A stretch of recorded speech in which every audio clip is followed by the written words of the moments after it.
Hello everyone.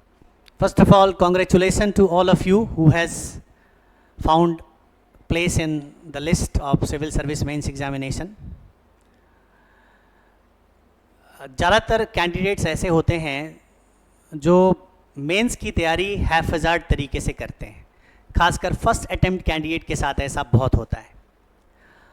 और यदि आप पहली बार या दूसरी बार मेंस की परीक्षा दे रहे हैं तो ये मेरा लेक्चर आपके लिए बहुत इम्पॉर्टेंट है।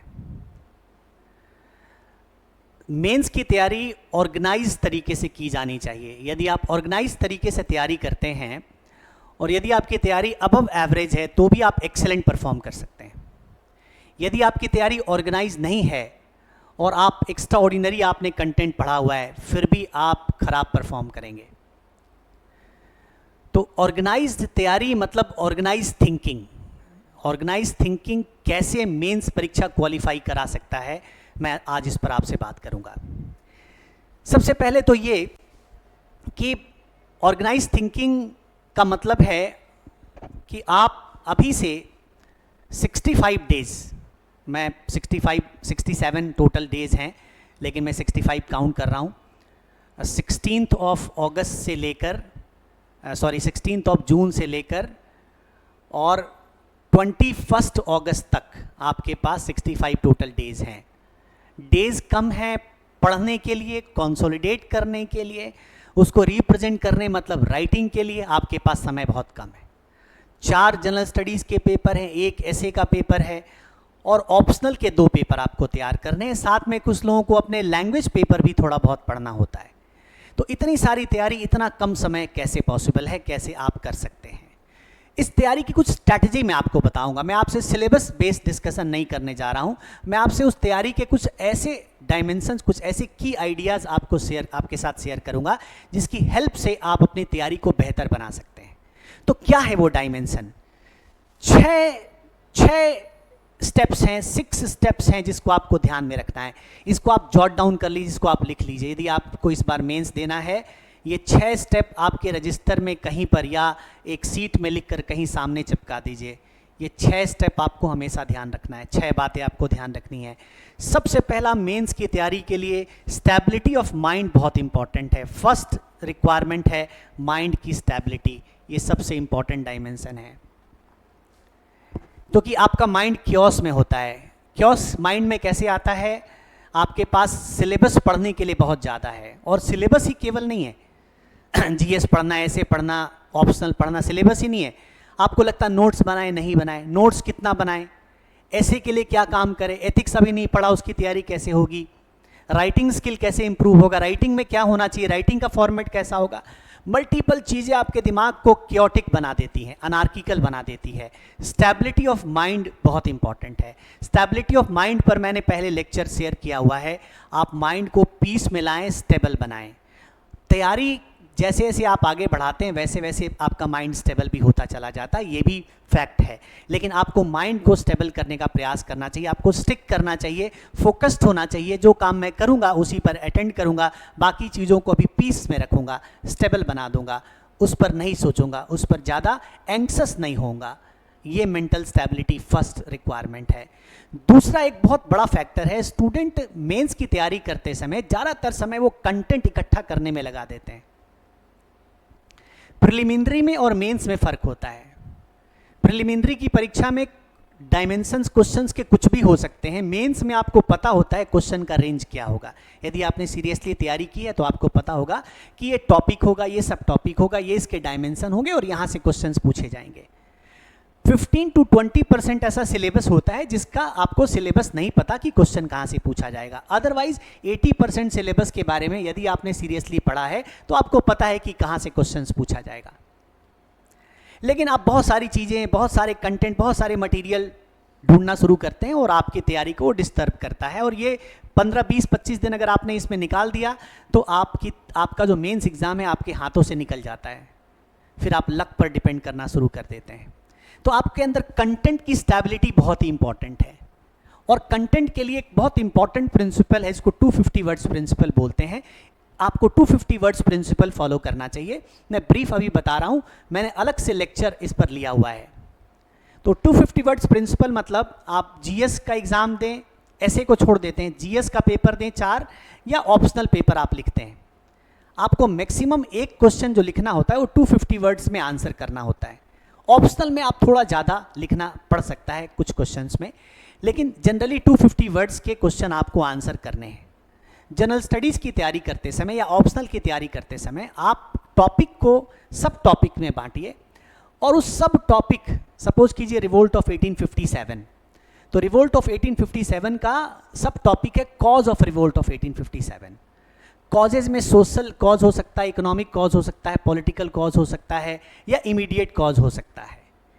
तो आप सोशल कॉज से स्पेशल क्वेश्चन पूछा जा सकता है। तो social cause of revolt of 1857 में अगर क्वेश्चन पूछा जाएगा तो मैक्सिमम आपको कितना वर्ड्स आंसर करना है, 250 वर्ड्स आंसर करना है। तो आप उस 250 वर्ड्स के लिए आपके पास 6 से 7 सॉलिड अगर पॉइंट्स होते हैं तो आप 250 वर्ड्स का आंसर लिख सकते हैं। कभी कभी 9-10 पॉइंट की ज़रूरत पड़ती है, लेकिन जनरली 6 से 7 पॉइंट अगर आपके पास सॉलिड हैं तो आप 250 वर्ड्स का आंसर लिख सकते हैं। जैसे एबोलिशन ऑफ सती प्रथा बाई ब्रिटिशर्स, तो सती प्रथा एक आपके पास उस सोशल कॉज का एक पॉइंट है। ऐसे आपके पास अगर 6-7 पॉइंट हैं, आप उस सब टॉपिक से स्किप करके दूसरे सब टॉपिक पर आ जाइए। आप 250 वर्ड्स के दायरे में यदि रहते हैं तो आप अपनी तैयारी को कंसोलिडेट कर सकते हैं, अपना समय भी बचा सकते हैं। इस पर मैंने अलग से वीडियो लिया हुआ है, यदि आपको समय हो तो आप इसे देख सकते हैं, अदरवाइज मैंने ब्रीफ डिस्कस कर लिया है।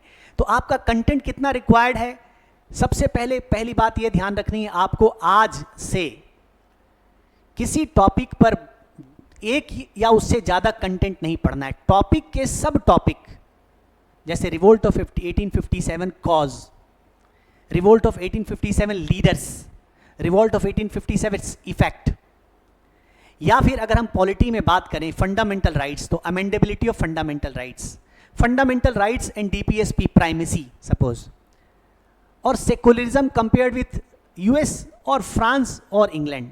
तो ये एक सब टॉपिक है फंडामेंटल राइट का या सेकुलरिज्म का। तो आप सब टॉपिक के अंदर 250 वर्ड्स के लिए जैसे ही आपके पास 6-7 पॉइंट आते हैं, आपकी तैयारी पूरी है। और वो सब टॉपिक के लिए यदि आपके पास एक रेफरेंस मटेरियल अवेलेबल है तो दूसरे रेफरेंस मटेरियल्स में आप ना जाएं। यदि वो कंटेंट मिसिंग है, तभी सब टॉपिक का कंटेंट मिसिंग है, तभी आप दूसरा रेफरेंस पढ़ें। मतलब एक टॉपिक का सब टॉपिक, एक सब टॉपिक के लिए एक ही सोर्स, मल्टीपल सोर्सेस नहीं। एक टॉपिक का एक सब टॉपिक के लिए एक ही सोर्स फॉलो करना है। Too much books, too much contents नहीं फॉलो करने हैं। और जैसे ही आपके पास 6-7 पॉइंट्स जनरेट हो जाते हैं, आपको आगे बढ़ जाना है, क्योंकि बहुत सी चीज़ें पढ़नी है, कंसोलिडेट करनी है। तो बहुत इंपॉर्टेंट क्या है यहाँ पर कि आपको कंटेंट की स्टेबिलिटी हो, कंटेंट के पीछे ज़्यादा भागने की ज़रूरत नहीं है। बहुत ज़्यादा रिसोर्स आपकी तैयारी में हिंड्रेंस का काम करता है, ऑब्स्टिकल का काम करता है, क्योंकि उसका कंसोलिडेशन मुश्किल हो जाता है। जैसे कि घर में बहुत ज़्यादा सामान हो, उसको अरेंज करना मुश्किल है, वैसे ही बहुत ज़्यादा कंटेंट आपके पास है, उसको अरेंज करना मुश्किल है और एग्ज़ाम में रिप्रेजेंट करना मुश्किल हो जाता है। इसलिए आपको कंटेंट स्टेबिलिटी होनी चाहिए, कंटेंट का लिमिटेशन होना चाहिए। बहुत इंपॉर्टेंट प्रिंसिपल है। ज़्यादातर स्टूडेंट जो मेंस में खराब परफॉर्म करते हैं, उसके पीछे इसकी बहुत बड़ी भूमिका होती है कि वो कंटेंट के पीछे भागते रहते हैं। ये मैं एक्सपीरियंस के साथ आपसे शेयर कर रहा हूँ। तीसरी बात, ऑर्गेनाइज व्हाट टू प्रिपेयर। आपको तैयारी करनी है, उसकी तैयारी करने के लिए एक स्ट्रैटेजी होनी चाहिए, एक ऑर्गेनाइज थिंकिंग होनी चाहिए, ऑर्गेनाइज पैटर्न होना चाहिए। मैंने हमेशा एक प्रिंसिपल को फॉलो किया है, PQR स्ट्रैटेजी आपको इसमें फॉलो करनी चाहिए। मैं आपको दिखाना चाहता हूँ PQR स्ट्रैटेजी है क्या, आखिर PQR किसको कहते हैं।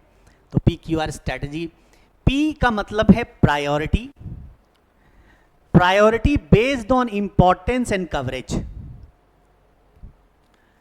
आपको अपने सिलेबस की प्रायोरिटी सेट करनी है। सपोज कीजिए पेपर 1 है, तो पेपर 1 में आपको art and culture, history, modern India, world history, Indian society और ज्योग्राफी, इतना आपको पढ़ना है। तो इतना ये मेजर सेगमेंट है। अब इसमें आर्ट एंड कल्चर में जो आपको पढ़ना है वो सेगमेंट आपको डिसाइड करना है, उसकी प्रायोरिटी सेट करनी है कि क्या आपको आर्ट एंड कल्चर कितना पढ़ना है, मॉडर्न इंडिया कितना पढ़ना है, वर्ल्ड हिस्ट्री कितना पढ़ना है, ज्योग्राफी कितना पढ़ना है, और उसमें क्या क्या पढ़ना है। अब क्या क्या पढ़ना है ये इंपॉर्टेंस पर बेस्ड होगा, मतलब क्या उससे क्वेश्चन पूछा जा सकता है उस सब टॉपिक से। वर्ल्ड हिस्ट्री में क्या चाइना से क्वेश्चन पूछा जा सकता है, अगर फ्रेंच रेवोल्यूशन की बात करें तो बहुत इंपॉर्टेंट है। पोस्ट वर्ल्ड वॉर 2 में कोल्ड वॉर बहुत ही सिग्निफिकेंट टॉपिक है। लेकिन अगर हम मिडिल ईस्ट की बात करें वर्ल्ड हिस्ट्री में तो उससे क्वेश्चन नहीं पूछा जा सकता। तो इंपॉर्टेंस टॉपिक का और आपने क्या कवर किया है, आप जब भी प्रायोरिटी सेट करेंगे आपको आपके पास एक रजिस्टर होना चाहिए जिसमें पेपर 1 उसके अंदर क्या क्या टॉपिक्स हैं, उस टॉपिक में जो जो सेगमेंट्स आपको पढ़ना है वो क्या क्या सेगमेंट्स हैं, उसमें क्या क्या टॉपिक आपको पढ़ना है, उसकी प्रॉपर लिस्टिंग आपको एक जगह रजिस्टर में बैठकर कर लेना चाहिए। ये मत सोचिए कि आपका टाइम वेस्ट हो रहा है, क्योंकि अगर आपका एक जगह रजिस्टर में सब सारी चीज़ें लिखी हुई होंगी तो आप चेक कर पाएंगे कि मैंने ये पढ़ा ये छोड़ा। आपकी तैयारी ऑर्गेनाइज्ड होगी। ऑर्गेनाइज थिंकिंग बेस्ड प्रिपरेशन के लिए प्रायोरिटी सेटिंग इंपॉर्टेंट है। तो उसके लिए पहले आपको लिस्टिंग करनी होगी कि आपको पढ़ने के लिए क्या क्या जरूरी है, उसमें से इंपॉर्टेंट टॉपिक्स क्या है जो आपको पढ़ना है और आपने क्या पढ़ा है। नेचुरली आपने पॉलिटी बहुत पढ़ा है तो आप पॉलिटी पर कम समय देंगे, पॉलिटी को कम प्रायोरिटी में रखेंगे। आपने गवर्नेंस नहीं पढ़ा है आप उसको पहली प्रायोरिटी में रखेंगे। आपने एथिक्स नहीं पढ़ा है उसको आप पहली प्रायोरिटी पे रखेंगे। ज्योग्राफी आपने ज़्यादा पढ़ लिया है, मॉडर्न इंडिया ज़्यादा पढ़ लिया, वर्ल्ड हिस्ट्री नहीं पढ़ा, आप उसको प्रायोरिटी पे रखेंगे। तो आप प्रायोरिटाइज करें और प्रायोरिटाइज करके टाइम डिवाइड करना होता है। तो पहला तो आपको प्रायोरिटाइज करना है और प्रायोरिटाइज करने के लिए क्या करना है, तो आपको सेगमेंटेशन ऑफ टॉपिक करना पड़ेगा। जैसे मैं ये कह रहा हूँ listing of topics through proper segmentation, इसका मतलब है प्रायोरिटाइजिंग। प्रायोरिटाइज करें, लिस्ट बनाएं।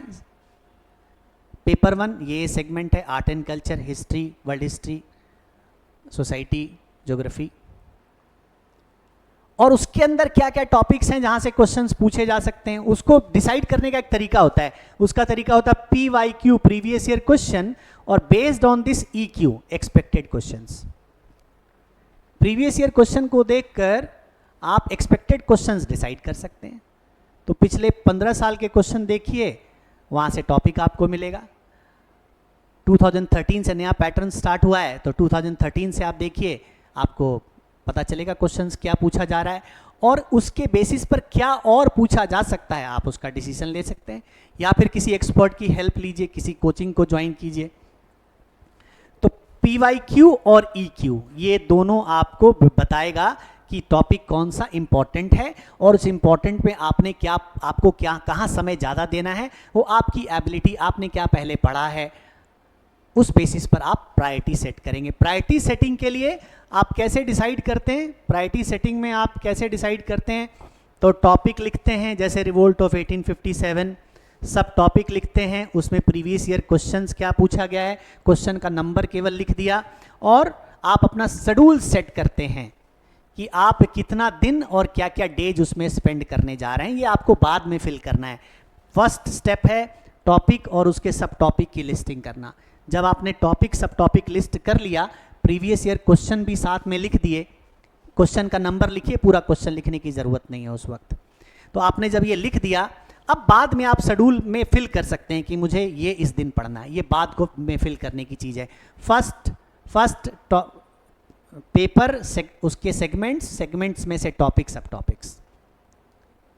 क्लियर, ये पहला स्टेप है, इसी से आप प्रायोरिटी सेट करते हैं। प्रायोरिटी के बेसिस पर ही आप आवर्स अलॉट करेंगे, जितना आपके पास घंटा टोटल सिर्फ 650 आवर्स है। जनरल आवर डिवीजन कैसे होना चाहिए मैं आपको भी बताऊंगा। आप क्लॉक का यूज कर सकते हैं, आप कितना घंटा पढ़ाई कर रहे हैं, कितने घंटे आप किसको दे रहे हैं, आप क्लॉक का यूज कर सकते हैं। ये आपके अपनी समझ, अपना बैकग्राउंड के आधार पर होगा। मैं एग्जैक्टली नहीं बता सकता कि आपने पॉलिटी कितना पढ़ा है, वर्ल्ड हिस्ट्री कितना आपका छूटा हुआ है, आप डिसाइड करेंगे, लेकिन ओवरऑल कितना समय देना चाहिए मैं आपसे शेयर करूंगा। तो फर्स्ट आपको यहां पर क्या करना है, तो आपको priority P means priority set करनी है। दूसरा, ऐसा क्या होता है कि हम टॉपिक पढ़ते पढ़ते हम क्वालिटी के बारे में सोचना बंद कर देते हैं। मैंने हमेशा ये सजेस्ट किया है स्टूडेंट्स को जब से मैं पढ़ा रहा हूं कि आप सोचने पर समय जरूर दें। तो कि जब आप थिंक करते हैं, और टॉपिक बेस्ड थिंकिंग, कोई आप टॉपिक पढ़ रहे हैं, जैसे प्रेसिडेंट आप पढ़ रहे हैं, तो president is a rubber stamp for example, या इकोनॉमी पढ़ रहे हैं, तो आप इकोनॉमी में declining GDP, declining unemployment and rise of Indian economy, दोनों का कंट्रास्ट आपको, सपोज कंट्रास्ट इन दिस, तो आप टॉपिक को के बारे में सोचना। ऑर्गेनाइज थिंकिंग का मतलब ऑर्गेनाइज्ड पैटर्न से, ऑर्गेनाइज तरीके से सोचकर स्ट्रैटेजी के साथ तैयारी करना, और ऑर्गेनाइज थिंकिंग का मतलब कि हर टॉपिक पर समय निकालकर सोचना। सोचने का मतलब है कि आप उस टॉपिक के अंदर क्या, जो आपने पढ़ा है, जो आप जानते हैं, उसमें क्या आप इंसर्ट कर सकते हैं। तो आप क्या कोई इसमें डाटा एंटर कर सकते हैं। स्टूडेंट क्या करता है, स्टूडेंट बाहर से रिसोर्स ढूंढने की कोशिश करता है, मुझे यहाँ से कुछ मिल जाए, वहाँ से कुछ मिल जाए, किसने क्या दिया है, ज़्यादा टाइम कंज्यूमिंग है। आप इंटेलिजेंट पर्सन हैं, आप में वो एबिलिटी, आपने प्रिलिमिनरी की परीक्षा पास किया है, तो आप खुद से उस टॉपिक, सब टॉपिक के बारे में वैल्यू एडिशन क्या हो सकता है आप सोच सकते हैं। आप अगर 1 घंटा सर्च करने में कोई मैटर लगाते हैं और उसको पढ़ करके पता नहीं क्या निकलेगा, पता नहीं आपको, अगर आप वो आधा घंटा भी उस पर सोचते हैं, मेंटल वर्क करते हैं, तो आप उसमें डाटा ऐड कर सकते हैं। Mental work is very important. 10 घंटे की पढ़ाई, तो 2 से 3 घंटे का मेंटल वर्क होना चाहिए। 2 घंटे का मेंटल वर्क अगर आपने टॉपिक वाइज किया, मतलब अभी वो जो टॉपिक पढ़ा उस पर थोड़ा मेंटल वर्क कर लिया, फिर टॉपिक पढ़ा उस पर मेंटल वर्क कर लिया, 1-1.5 घंटे पढ़ा, मेंटल वर्क कर लिया, ऑर्गेनाइज तरीके से टॉपिक, सब टॉपिक्स, उस पर मेंटल वर्क। क्या मेंटल वर्क, क्या ऑर्गेनाइज तरीके से करना है आपको मेंटल वर्क, तो आपको डेटाज ढूंढना है। क्या कोई डेटा आप इसमें ऐड कर सकते हैं, सर्च इट, गूगल आपके पास है। इंटरलिंकेजेज, क्या मैं उस आइडिया को किसी दूसरे आइडिया से जोड़ सकता हूं, क्या किसी थिंकर की बात वहां ला सकता हूं, क्या किसी कंट्री के साथ कोई कंपैरिजन, कंपैरेटिव स्टडी में एस्टैब्लिश कर सकता हूं, इंटरलिंकेज। और कुछ क्रिएटिव चीज, कुछ क्रिएटिविटी, कोई स्टोरी हो सकती है, कोई एग्जाम्पल हो सकता है, कोई और आइडियाज कोट में मैनिपुलेट करके हो सकता है, कोट को हमने घुमा फिरा करके कुछ ऐसा प्रेजेंट कर दिया। कुछ जीवन की ऐसे चीज़ें हैं जिसको आप एग्जाम्पल के रूप में लिख सकते हैं। ये क्रिएटिविटी, ये नहीं हो पाती, ये 99% स्टूडेंट नहीं कर पाता। ये ऑर्गेनाइज थिंकिंग की कमी की वजह से क्वालिटी एनरिचमेंट नहीं होता। पहला तो स्टूडेंट कंटेंट में ही टाइम वेस्ट करता है, दूसरा ऑर्गेनाइज तरीके से अपनी तैयारी नहीं कर रहा है, और उतना कर भी रहा है तो ऑर्गेनाइज थिंकिंग नहीं है उसकी। तो ऑर्गेनाइज थिंकिंग बहुत जरूरी है। आप अगर किसी टॉपिक पर बैठकर 5 मिनट सोचते हैं, क्या सोचते हैं, क्या डाटा हो सकता है, क्या नई इंटरलिंकेजेज या कंपैरेटिव स्टडी हम कंपैरेटिव डायमेंशन हम ला सकते हैं, या हम क्या नया कुछ इनोवेट कर सकते हैं उसमें। तो आप उस जो टॉपिक आपने पढ़ा है, सब टॉपिक उसका पढ़ा है, वो कंसोलिडेट भी होता है साथ साथ, और उसमें कुछ नई बात आती है। वो नई बात आती है, वो औरों से अलग होती है। ऐसे 2-4 चीज़ें अगर आपने एग्जाम में लिख दिया तो आप अपने कॉपी को डिस्टिंग्विश कर देते हैं, दूसरों से अलग बना देते हैं, और आपको उसका बहुत एडवांटेज मिलता है। आप अच्छा इंप्रेशन बना ले जाते हैं और आपका स्कोर जम कर जाता है। तो यदि आपको बहुत अच्छा स्कोर करना है तो ऑर्गेनाइज थिंकिंग जरूरी है। ऑर्गेनाइज थिंकिंग क्या है, किसी टॉपिक के, सब टॉपिक के किसी डायमेंशन के ऊपर सोचना, उसमें डेटाज, फैक्ट्स, इंटरलिंकेजेज या कुछ क्रिएटिविटी आप क्या कर सकते हैं, इंक्लूडिंग कुछ डायग्राम भी आप बना सकते हैं, इंक्लूडिंग डायग्राम्स। तो ये जो क्वालिटी है ये बहुत इंपॉर्टेंट है। नहीं तो आपने जो पढ़ा, सब कुछ पढ़ लिया, जाके जैसे तैसे उसको परोस कर आ गए और उसका इम्पैक्ट, इंप्रेशन खराब मिला। आपने कम ही पढ़ा है लेकिन अच्छे तरीके से परोसा है, उसको अच्छे तरीके से प्रेजेंट किया है, तो आपको अच्छे नंबर मिलेंगे, इंप्रेशन अच्छा होगा। क्या जरूरी है कि हम 150 वर्ड्स ही लिखें? हम 120 वर्ड्स लिखेंगे और इतना इफेक्टिव लिखेंगे कि 150 वर्ड लिखने वाले से ज़्यादा नंबर मिलेगा। तो आप बहुत सारी चीज़ें जंक फूड 100 खा लें और क्वालिटी फूड 2 खाएं, ज़्यादा अच्छा क्या है? वैसे ही प्रेजेंटेशन की बात है, आप बहुत सारे जंक चीज़ें उसमें लिख दें, लेकिन ऑर्गेनाइज आपने थोड़ा लिखा तो ज़्यादा अच्छा क्या? ऑर्गेनाइज लिखा हुआ होगा। ऑर्गेनाइज कैसे लिखा जाएगा? तो ऑर्गेनाइज लिखने के लिए आपके अंदर क्रिएटिव एबिलिटी होनी चाहिए, उसको बार बार प्रैक्टिस करने की ज़रूरत पड़ेगी। तो आप क्वालिटी, यहाँ पर ऑर्गेनाइज थिंकिंग का बहुत रोल है। तो आप ऑर्गेनाइज थिंकिंग तैयारी में बहुत इंपॉर्टेंट है, जिसकी बात मैं कर रहा हूँ, ये की है, ये की है, इसी से क्वालिटी इंप्रूव होता है। तो प्रायोरिटी तो करना ही है आपको, वो भी ऑर्गेनाइज थिंकिंग का एक पार्ट है, ऑर्गेनाइज स्टडी का एक पार्ट है। लेकिन आपको ऑर्गेनाइज तरीके से किसी टॉपिक पर सोचना भी है। सोचना है कि मैं क्या डेटास, क्या इंटरलिंकेज और किस तरह की नई चीज़ें अपने आंसर में इंसर्ट कर सकता हूँ, ठीक है। और तीसरा बहुत इंपॉर्टेंट है रिवीजन। ये बहुत इंपॉर्टेंट है।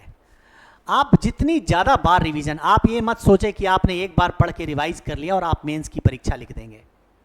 ये प्रिलिमिनरी नहीं है, डिफरेंस है। प्रिलिमिनरी में आपके पास 4 ऑप्शंस होते हैं, फिर भी कट ऑफ कितना होता है? वो 100 से कम, मतलब 50 क्वेश्चंस भी स्टूडेंट नहीं कर पाता इतनी पढ़ाई करने के बाद भी।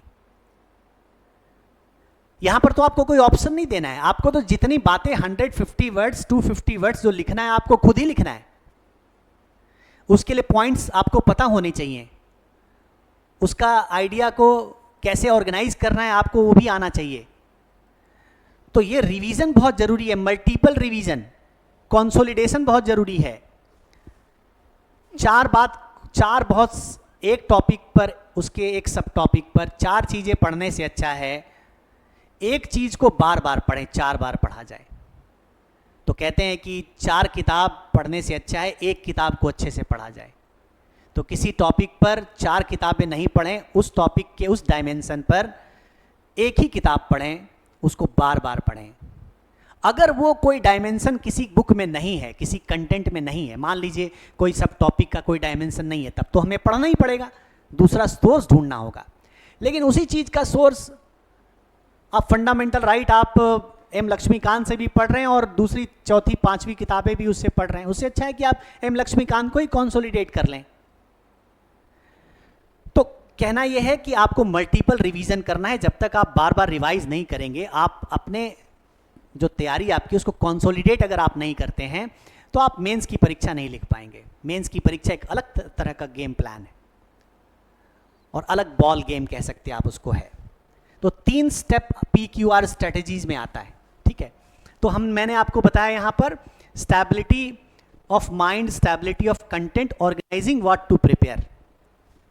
इसी में मैंने आपको अभी बताया giving space to mind to consolidate and innovate, ये भी आपको बताया। And test and evaluate, very important. रोज आपको कम से कम 1 घंटा राइटिंग जरूर करनी है। आपके 10 घंटे का अगर रोज का पढ़ने का शेड्यूल है तो उसमें 1 घंटा राइटिंग के लिए होना चाहिए। बहुत ज़्यादा मत लिखिए, एग्जाम जैसे करीब आएगा तब अपने राइटिंग को बढ़ाइएगा, लेकिन अभी इसे 1 घंटा एवरीडे लिखना जरूरी है। कोई 1.5 घंटा लिख सकता है, किसी को लिखना अच्छा लगता है 2 घंटा लिख सकता है, लेकिन पढ़ना भी जरूरी है। इसलिए बहुत ज़्यादा समय लिखने में आपको वेस्ट नहीं करना है। बहुत ज़्यादा लेंदी नोट्स नहीं बनाने हैं। सिनॉप्टिक नोट्स, मतलब एक किसी टॉपिक के छोटे छोटे पॉइंट्स वाले नोट्स, ऐसे नोट्स आपको ऑर्गेनाइज करके बनाने हैं, ठीक है। तो लिखना है, टेस्ट करना है और खुद को इवेलुएट करना है। इवेलुएशन आप किसी से परचेज कर सकते हैं, कोर्स परचेज करके कर सकते हैं, सेल्फ कर सकते हैं, किसी का गाइडेंस ले सकते हैं। आप पहली बार हैं तो किसी का गाइडेंस आप जरूर ले लें, कोई कोचिंग आप जरूर ज्वाइन कर लें, कोई भी कोचिंग आप ज्वाइन करना चाहते हैं। और नेक्स्ट है rethink every week and modulate as per need, ये बहुत इंपॉर्टेंट है। एक सप्ताह में, एक स्कॉलर ने कहा है कि मार्च बहुत इंपॉर्टेंट स्कॉलर है, हर्बर्ट साइमन डिसीजन मेकिंग के बहुत इंपॉर्टेंट थिंकर हैं। तो हर्बर्ट साइमन ने और मार्च ने कहा है कि Gresham's law of routine work drives out planning work from our life. Gresham's law कहते हैं कि bad money drives out good money from the market. वैसे Gresham's law of planning means routine work drives out planning work from our life. और इसीलिए हम खराब decision लेते हैं, क्योंकि हम प्लानिंग नहीं करते प्रॉपर, हम रूटीन में इन्वॉल्व होते हैं। मतलब डे टू डे पढ़ रहे हैं, लिख रहे हैं, पढ़ रहे हैं, लिख रहे हैं, प्लान नहीं कर रहे हैं। क्या छूटा, कहाँ ज़्यादा समय देना चाहिए, किस पार्ट को मैं कवर नहीं कर पा रहा हूँ, कहाँ मेरा टाइम वेस्ट हो रहा है, कैसे मुझे अपने आप को ऑर्गेनाइज करना है, क्वालिटी कैसे इनरिच करना है, इसके लिए वीकली रीथिंकिंग बहुत ज़रूरी है। मैंने कितना पढ़ लिया, क्या मैंने बहुत ज़्यादा समय वर्ल्ड हिस्ट्री पढ़ने में तो नहीं लगा दिया। वीकली आपको रीथिंक करना है सभी डायमेंशंस पर, कंटेंट के डायमेंशन पर, मेंटल वर्क के डायमेंशन पर, राइटिंग स्किल के डायमेंशन पर आपको रीथिंक करना है एवरी वीक। और उसके लिए समय निकालना है रीथिंक करने के लिए, रीअसेस करना है। जो पहले आपने डायरी बनाई थी जिसमें आपने लिस्टिंग किया था क्या क्या मैं टॉपिक मुझे कवर करना है, उसको देखना है, कितना समय बचा वो देखना है, राइटिंग कर रहा हूं कहाँ दिक्कत आ रही वो देखना है। तो रीथिंक करना है every week and modulation, changing the stream as per needs, जैसी आवश्यकता हो वैसे फिर अपने जो आपने 2 महीने की 65 डेज की प्लानिंग कर रखी है उसको आप उसी हिसाब से चेंज कर सकते हैं। तो अपने और तैयारी को ऑर्गेनाइज करने की ज़रूरत है, ऑर्गेनाइज तरीके से तैयारी करनी है। 6 स्टेप्स हैं, stability of mind, stability of content, organising what to prepare, मतलब PQR फॉलो करना है, giving space to mind to consolidate, अपने दिमाग को स्पेस दीजिए कंसोलिडेट करने के लिए। आप पढ़ते जाएंगे, डाइजेस्ट नहीं हो रहा है, स्पेस माइंड को रहे मिलेगा तो वो डाइजेस्ट होगा, माइंड एब्जॉर्ब करेगा, जिसको कि आप रेप्लिकेट कर सकते हैं, फिर दोबारा लिख सकते हैं, जब आपको लिखना होगा तो प्रेजेंट कर सकते हैं। और टेस्ट एंड इवेलुएट, टेस्ट बहुत ज़रूरी है, इवेलुएट करिए, वीकली रीथिंक करिए। अभी से आपके पास टोटल 65 डेज है। मुझसे अगर पूछते न्यूट्रली कितना समय दिया जाना चाहिए, न्यूट्रली कितना समय दिया जाना चाहिए, तो मैं आपको इस रूप में सजेस्ट करता 65 डेज 10 आवर्स एवरी डे। कभी 12 घंटा भी हो जाता है, कभी 6 घंटा भी होता है, ये भी आप ध्यान रखिएगा। कभी 14 घंटा पढ़ लिया आपने, 16 घंटा, तो एक ऐसा दिन आएगा आप बिल्कुल नहीं पढ़ पाए। पर एक एवरेज 10 आवर्स की स्टडी मेंस के 2 महीने सस्टेनेबल है। अगर वो 6 महीना होता तो पॉसिबल नहीं था, लेकिन 2 महीने सस्टेनेबल है 10 घंटे की स्टडी। कुछ लोग कहते हैं मैं 16 घंटा पढ़ता हूँ, पढ़ते हैं, लेकिन आप सस्टेन्ड 16 आवर्स नहीं पढ़ सकते क्योंकि आपको ब्रेक लेना पड़ता है, तो एवरेज 10 आवर्स ही रह जाता है। तो 10 घंटा, वो भी मेंस के समय, प्रीलिम्स के एग्ज़ाम के पहले, हर समय 10 घंटा पॉसिबल नहीं होता। एक्सेप्शनली कैंडिडेट्स हैं जो कर लेते हैं, पर लॉन्ग टर्म सस्टेनेबल नहीं। तो 10 घंटा आपके पास है, 65 डेज 650 आवर्स, उसको मैंने बांटा है। GS1 में 130 आवर्स, GS2 में 120 आवर्स, GS3 में 110 आवर्स, GS4 में 100 आवर्स। ऐसे में 40 घंटा आप दे सकते हैं। ऐसे में क्या करना चाहिए उस पर मैंने अलग से एक वीडियो बनाया है, डिस्कस कर लेंगे, आप उसको देख सकते हैं अगर आप चाहें तो। और ऑप्शनल में 150 आवर्स टोटल आपको स्पेंड करना है, जिसमें पेपर 1 में थोड़ा ज़्यादा समय लगता है, 80 आवर्स उसमें स्पेंड करें, पेपर 2 में 70 आवर्स। कुछ ऐसे, जैसे हिस्ट्री की बात करें तो हिस्ट्री में पेपर 2 में ज़्यादा समय लगता है क्योंकि वर्ल्ड हिस्ट्री आपको पढ़ना होता है, मॉडर्न इंडिया है उसमें भी, तो आपको समय लगता है। एंशिएंट इंडिया और मेडिएवल कंपैरेटिवली, एंशिएंट बड़ा है, मेडिएवल छोटा है, तो कंपैरेटिवली कम समय लगता है।